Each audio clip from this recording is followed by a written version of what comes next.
selamat kepada pemerintah Kabupaten Kebumen yang sudah mempertahankan opini WTP wajar tanpa pengecualian dari BPK selama 8 kali berturut-turut. Semua komponen pemerintah kabupaten itu harus kompak. Sehingga kami segera bisa melakukan penyusunan perubahan APBD. Cermat dalam penyusunan anggaran, itu yang penting. Pastikan itu rekeningnya tepat, kemudian kegiatannya juga dapat dipertanggungjawabkan, sehingga ke depan kita masih tetap bisa mempertahankan WTP untuk yang ke-9 kalinya. Iya dong.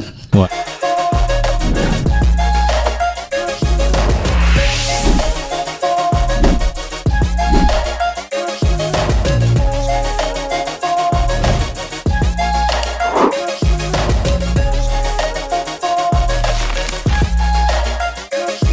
Assalamualaikum warahmatullahi wabarakatuh. Apa kabar pemirsa? Jumpa kembali bersama saya Dedi Proegi dalam acara podcast Pak D Berbicara.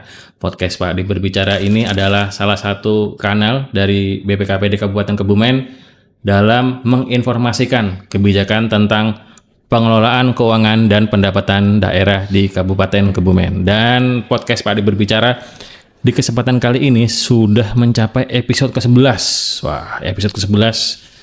Kita sudah melalang buana dari bulan Februari akhir sampai sekarang sudah 11 episode dengan total penonton sekitar 45.000.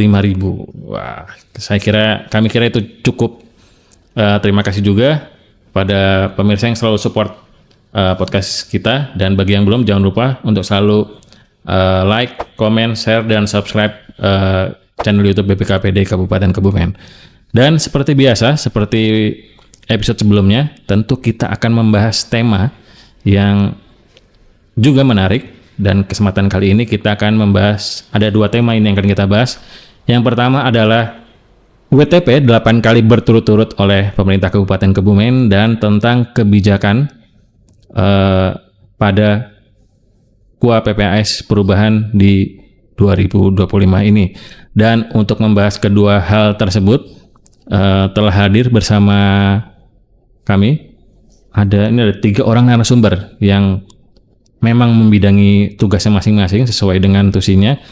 Yang pertama ada Bapak Arman Kurniawan SEMM selaku Kepala Bidang Akuntansi dan Pelaporan pada BPKPD Kabupaten Kebumen. Assalamualaikum Pak Arman. Waalaikumsalam, selamat siang Mas Dedi. Wah, sehat nggak Pak? Alhamdulillah, sudah makan siang? Oh, sudah. Ini gimana? Tetap masih sibuk setelah opini keluar apa sudah? Sudah lumayan berkurang. Intensitas tekanannya lumayan berkurang. Apalagi sudah WTP lagi ya Pak ya? Tapi PR-nya masih banyak. Oh, masih ada PR-nya? Iya, ada perda pertanggungjawaban gitu. Wah, juga itu masih harus selesaikan. Nanti prognosis juga ditunggu juga ya Pak. Betul, prognosis perjalanan masih lumayan panjang. Nah, di samping Pak Arman, nah kita juga ini udah ikon lah, ikonnya BPKPD ini. Kemarin di bawah, sekarang ke atas. Dulu Kabid Perbendaraan, kemarin baru saja dilantik menjadi Kepala Bidang Anggaran pada BPKPD Kabupaten Kebumen. Beliau adalah Bapak Suprapto SE. Assalamualaikum Pak Prapto. Waalaikumsalam warahmatullahi wabarakatuh, Mas Dedi. Ini apa kabar Pak? Alhamdulillah baik, sehat. Ini naik ke atas lagi Pak? Iya dong. Wah, kembali ke anggaran. Lintas sektoral. Kembali ke habitatnya. Oh, kembali ke habitatnya. Jadi kalau kemarin kita membahas pencairan sama Pak Prapto, sekarang kita membahas terkait dengan penganggaran dengan Pak Prapto nantinya. Dan beliau ini sudah sangat kompeten di bidangnya. Dan selain Pak Prapto, ini juga kita juga ada tamu juga. Kalau nggak salah beliau adalah di podcast kedua kita dengan tinggi 185 cm. Beliau adalah Bapak Fiado Hartanto SE selaku Kepala Subbidang Perencanaan Anggaran pada Bidang Anggaran BPKPD Kabupaten Kebumen. Assalamualaikum Mas Fiado. Waalaikumsalam Mas Dedi. Sudah lama kita nggak jumpa guys setelah berapa episode. Wah, itu udah setahun lebih kayaknya. Apa belum ya? Tahun, udah ganti tahun. Ya dulu kita awal-awal podcast masih sering cut, sekarang sudah agak mending dan semoga kedepannya juga bisa lebih baik lagi. Dan itu pemirsa, karena kita juga sudah kehadiran narasumber yang sudah siap di sini, mungkin langsung saja kita membahas. Yang pertama terkait dengan WTP-nya dulu. Pak Arman, ini terkait WTP Pak. Apa sebenarnya maknanya dari opini wajar tanpa pengecualian dari BPK? Kan ini mungkin banyak masyarakat yang belum tahu sebenarnya apa sih WTP itu, seperti itu Pak. Kira-kira nopo nggak Pak? Ya, terima kasih Mas Dedi atas pertanyaannya.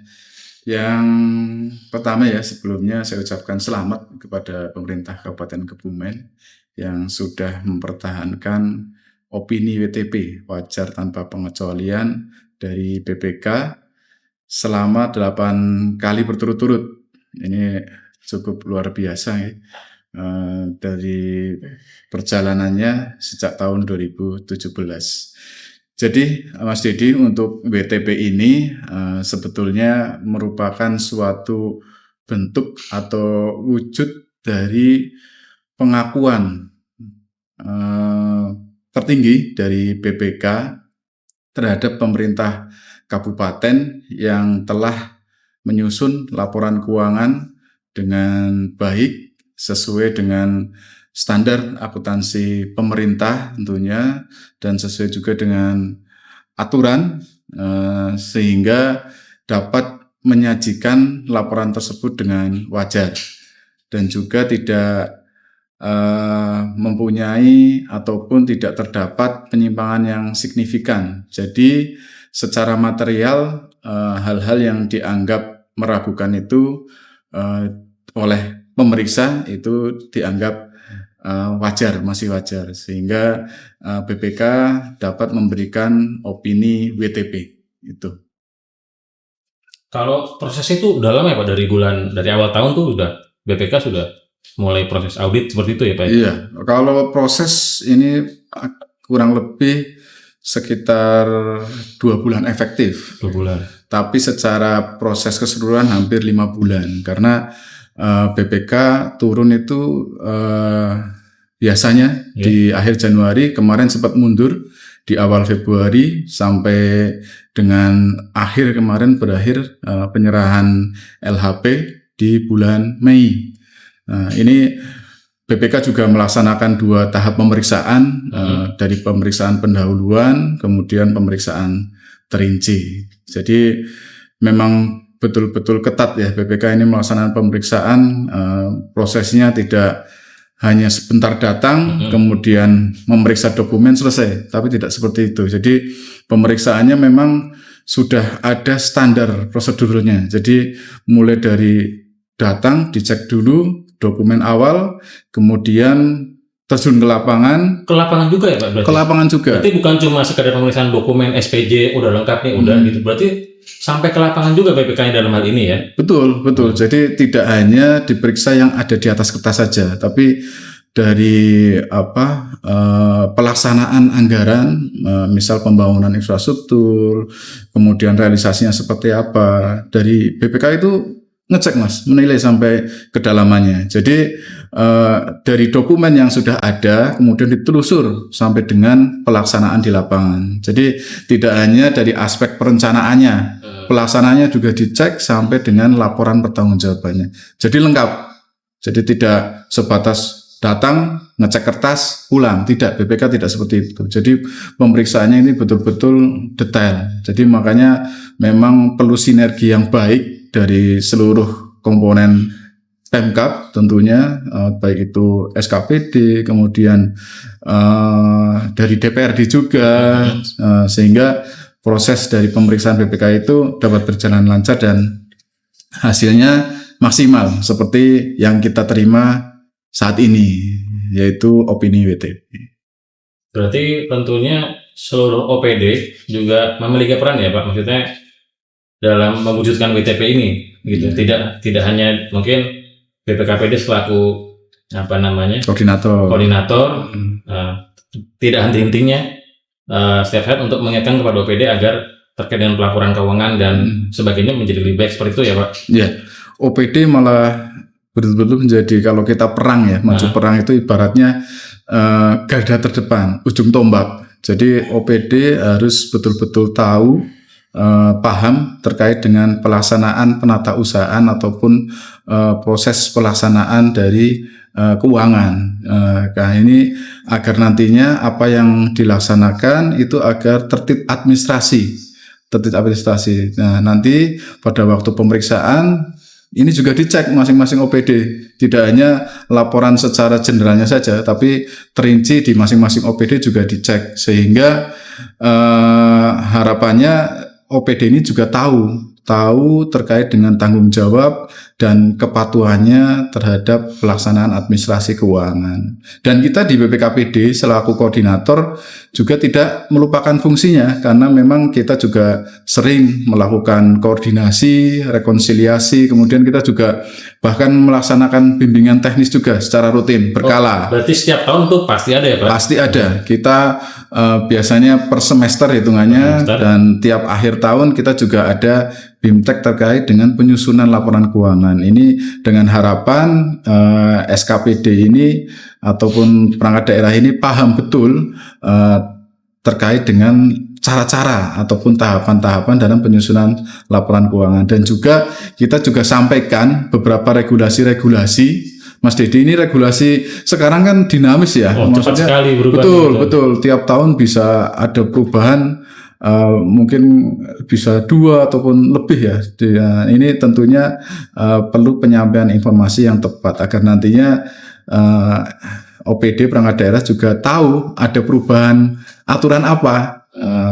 Tahu-tahu ternyata dia masih pakai 2 tahun yang lalu, kan ini tidak lucu kan. Nah, apalagi kan kayak kemarin kan ada transisi penggunaan aplikasi penata usaha juga ada transisi ya dari FMIS terus ke SIPD kan.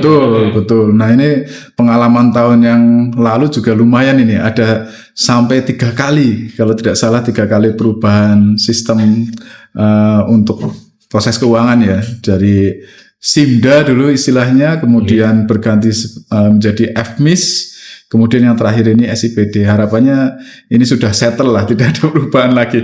Karena secara proseduran ini menyita waktu dan tenaga juga untuk penyesuaian. Karena kan di kita itu berproses tidak hanya di atas saja, tapi harus turun ke bawah juga ke SKPD agar penyelesaiannya ini sinkron mulai dari bawah sampai dengan atas. Apalagi kan mungkin SDM di masing-masing OPD juga beraneka ragam ya Pak? Betul, beraneka ragam, kemudian berbeda-beda juga kapasitasnya itu kan. Nah, ini kan perlu ketelatenan juga, keterukuran juga dari masing-masing OPD agar yang dilaporkan itu ya memenuhi standar dari akuntansi pemerintah. Makanya dari BPKPD pun juga tak lelah melakukan asistensi ya Pak dalam rangka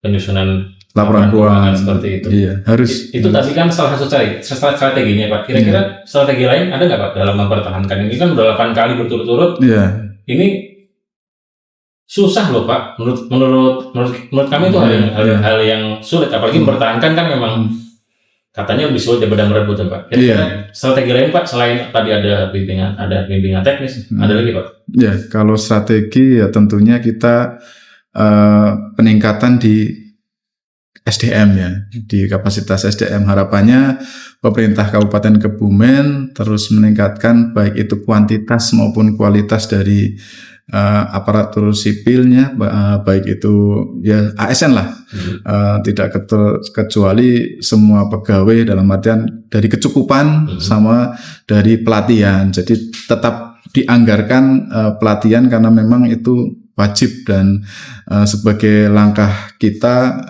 untuk melakukan pemberian pemahaman. Bahasanya kalau anak nggak pernah di les itu kan ya, kalau yang lain ya, misal kabupaten lain tuh les terus. Nah, ini kan ketinggalan. Nah, setidaknya kita biarpun anggapannya personelnya udah lama duduk di situ, tapi kan ada kemungkinan berganti, ataupun yang sudah lama di situ tetap harus kita berikan informasi pelatihan agar update secara aturan ataupun secara ilmu-ilmu lain yang kira-kira berkembang. Seperti tadi disebutkan sistemnya berubah terus. Nah, ini kan perlu diinformasikan terus. Nah, ini harapannya SDM ditingkatkan, kemudian juga teknologi tadi, baik itu terkait dengan pemahamannya ataupun ada inovasi-inovasi lain lagi yang membantu dalam penyusunan, karena zaman sekarang itu zamannya AI sekarang. AI. Kalau sekarang masih pakai mesin ketik, ya sudah ketinggalan jauh.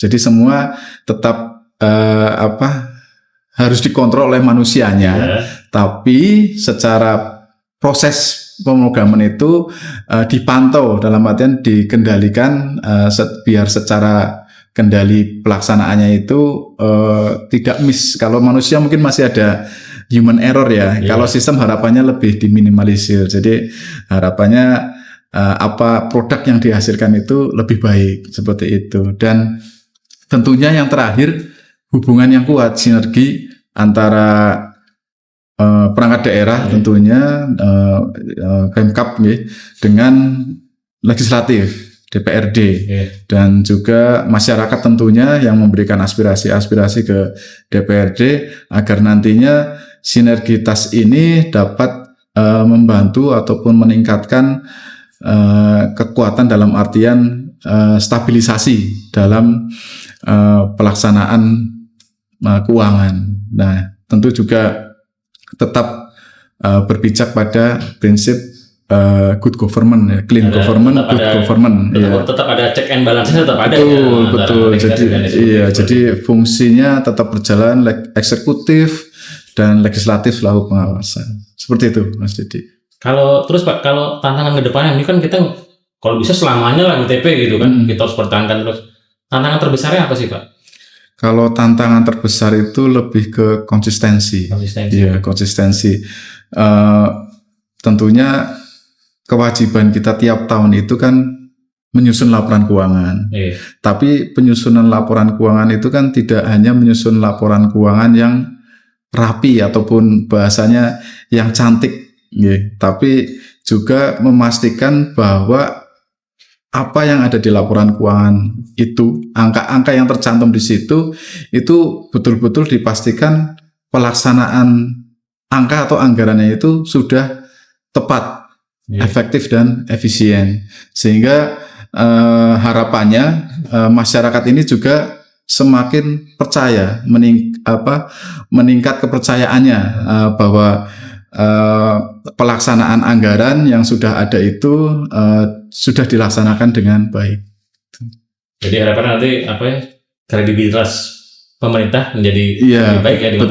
Betul. Karena kalau misalkan sudah ada opini seperti ini kan, berarti kan secara tidak langsung pembangunan juga semakin bisa dilaksanakan dengan cepat. Karena memang anggaran yang sudah kemarin dilaksanakan itu berarti memang betul-betul sudah sesuai dengan aturan. Dan nantinya dengan tadi adanya clean and good governance tadi, mungkin investor juga pada mau datang tuh ya Pak. Apalagi dengan pemerintahan yang baik seperti itu kan, tata kelolanya baik, insya Allah nanti datang sendiri tuh investor dari mana aja gitu kan, seperti itu harapannya kan. Betul. Harapannya juga dari pemerintah mungkin bisa ada semacam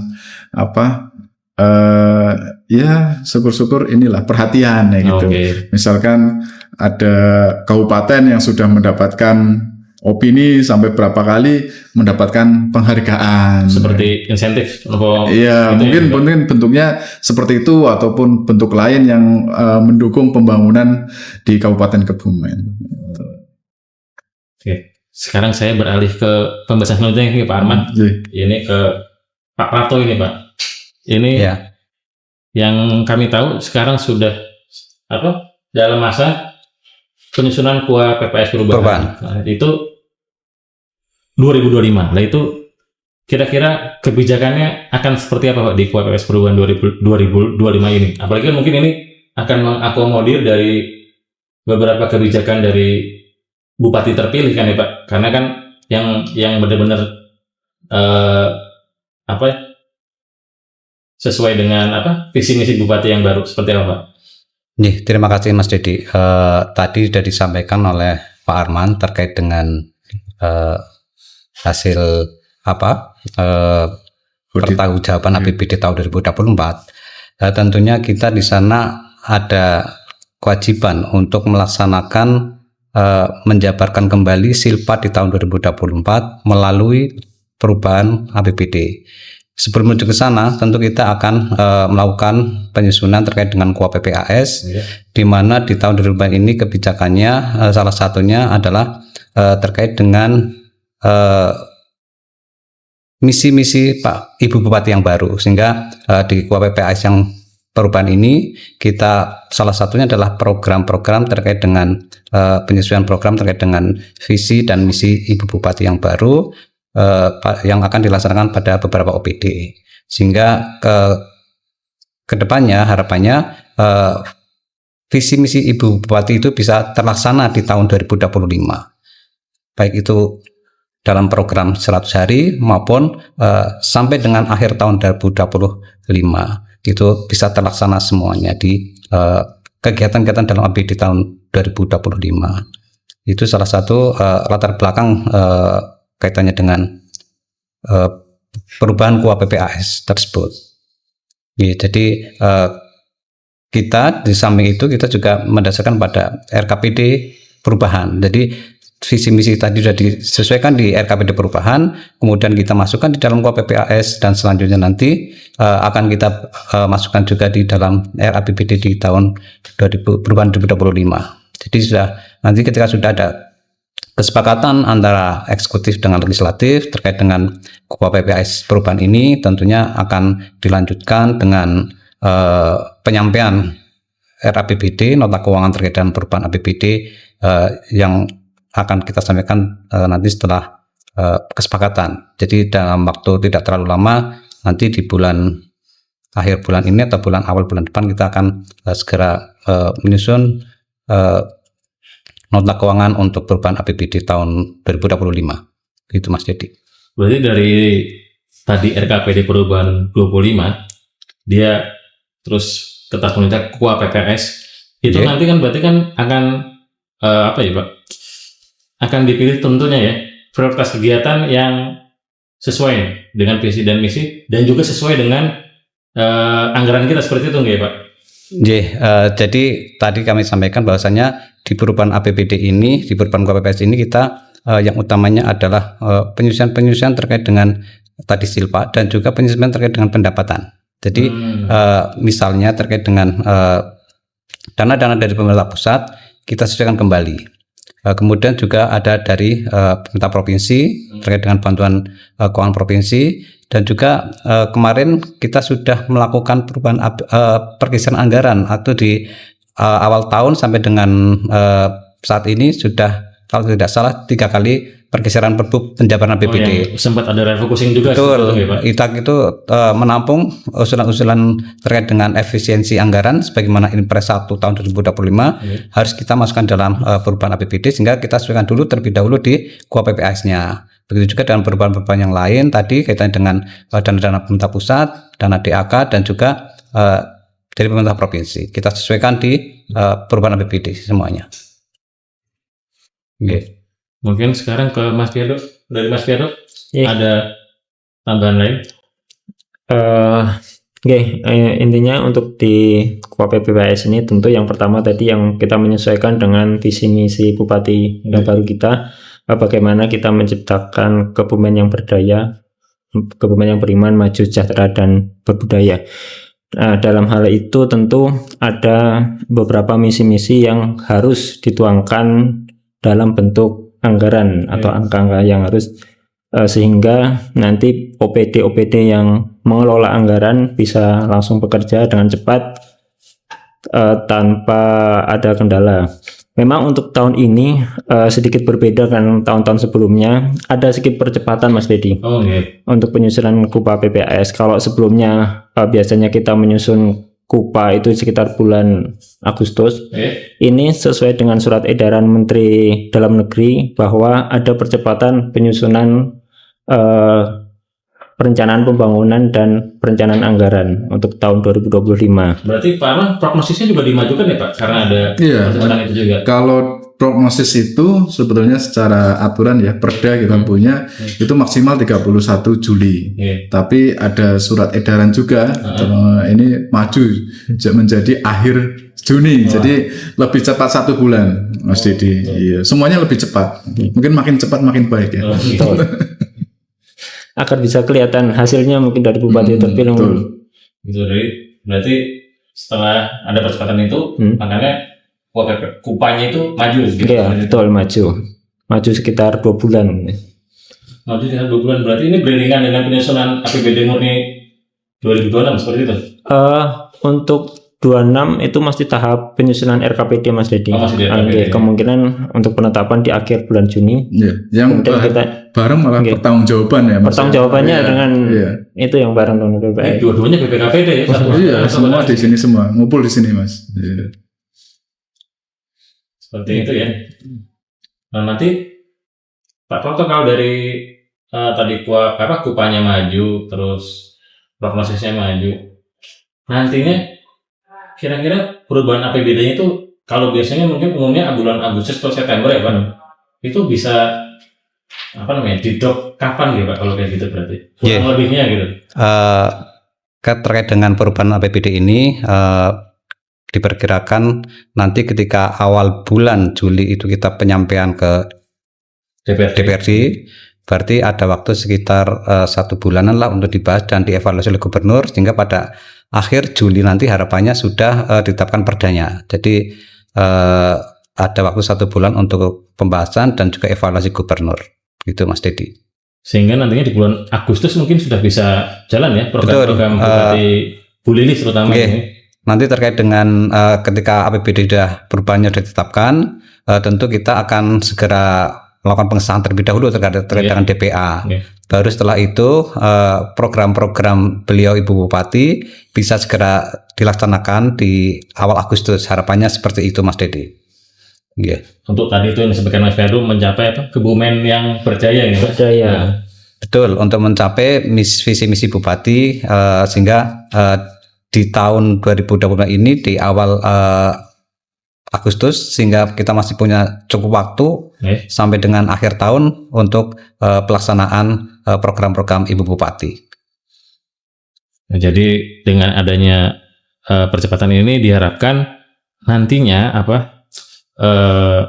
semua program bisa berjalan sampai akhir tahun ya Pak, karena tidak sisa 3 bulan atau 2 bulan seperti biasanya, karena masih ada spending waktu yang cukup banyak ya Pak. Ya betul, kalau biasanya perubahan APBD itu ditetapkan di akhir September sehingga hanya ada waktu 3 bulan. Ketika ini ditetapkan di akhir Juli, harapannya pelaksanaannya itu lebih omber, lebih punya waktu sehingga program-program Ibu Bupati bisa terlaksana dengan baik.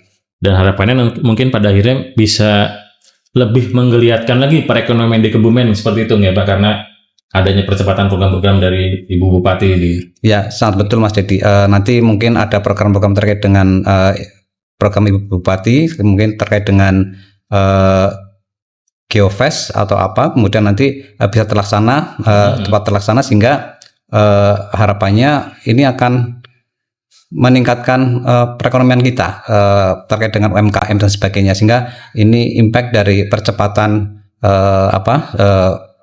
perubahan APBD bisa dirasakan oleh masyarakat juga. Seperti itu nggak Pak? Nggih, seperti itu. Ya, itu tadi pemirsa sedikit pembahasan kita mengenai pertama tadi terkait dengan opini WTP Kabupaten Kebumen 8 kali berturut-turut, dan dengan tadi tema keduanya terkait dengan KUA perubahan. Sebelum kita mengakhiri, mungkin saya ingin satu-satu ke narasumber. Pak Arman, mungkin ada harapannya Pak terkait dengan ke depan ingin disampaikan Bapak terkait dengan WTP atau mungkin juga terkait dengan percepatan APBD perubahan ini?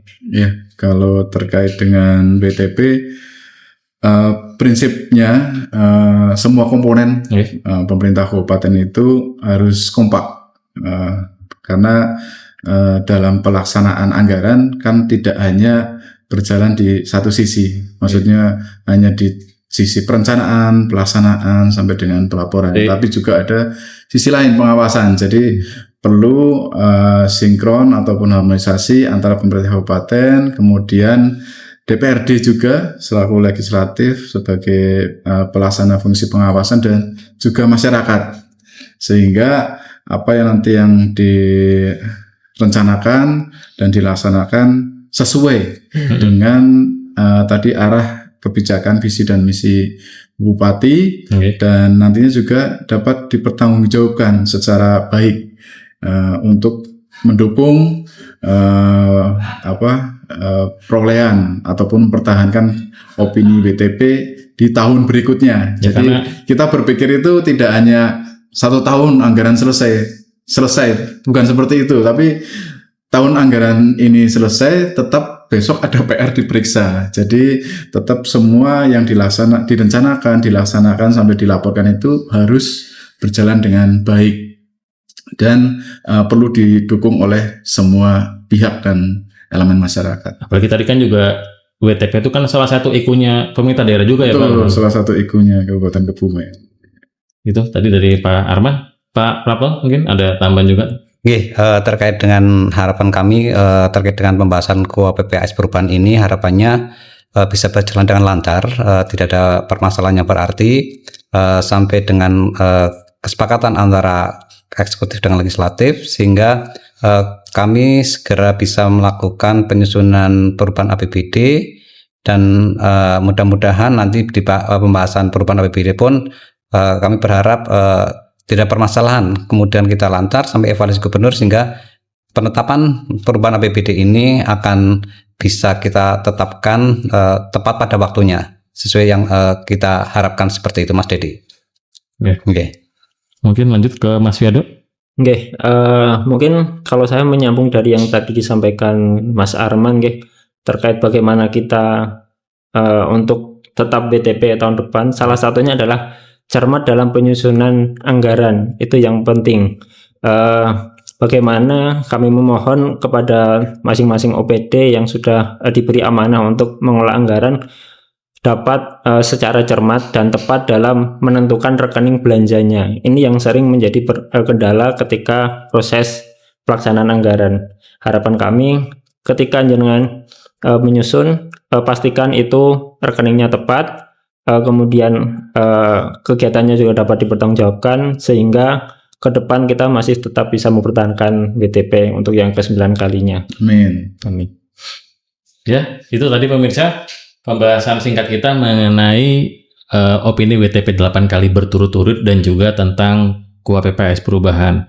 Dan sekali lagi juga mungkin kita mengingatkan pemirsa juga untuk selalu mengikuti channel YouTube BPKPD Kabupaten Kebumen dan juga Instagram BPKPD Kabupaten Kebumen, karena setiap selesai podcast nantinya akan ada kuis dengan hadiah yang menarik bagi para pemirsa dimanapun Anda berada.